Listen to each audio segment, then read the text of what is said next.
It's been a while. This is the only place I have to record lately, which is inside my car waiting for my kid to come off of the soccer field.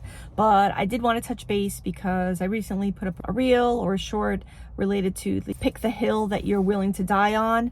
And I wanted to elaborate a little bit because I think this is something that's super important for us to relay to the parents that we're working with, or if you're a parent listening to this, that you listen for your own self.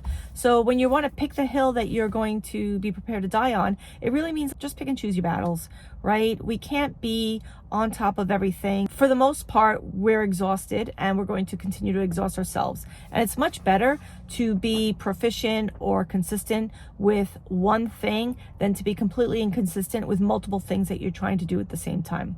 So when you're looking at either skills that you're looking to develop, if you're looking to address sleep as an issue for your child or your learner, then let's take a pause and think about what is important and what you really are looking to address in that area.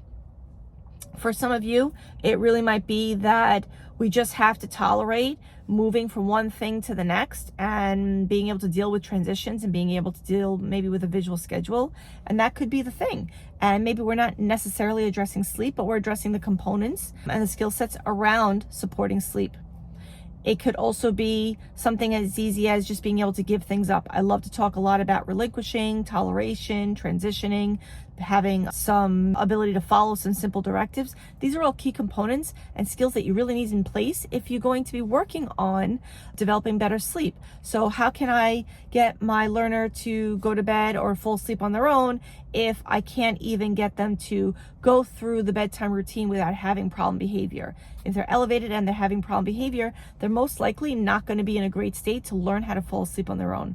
So a lot of what I talk about in my webinar that's on Thinkific, in my reels, or even here in this long form on YouTube is how can we improve the skill set around being able to get to sleep on our own.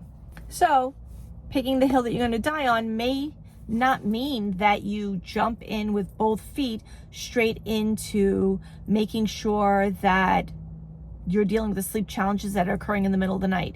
You might be picking the battle of how can I get my child or this family's learner to be in a more composed and relaxed state leading up to bedtime, which will then allow us to teach the skill of falling asleep on your own. And then we're in a better place when we're looking to do quiet-based visiting, or maybe we're having the parent camp out or the parent is camping out and moving themselves out of the room.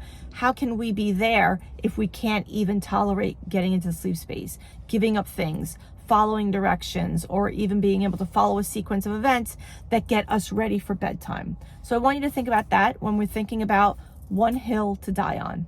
All right, till next time.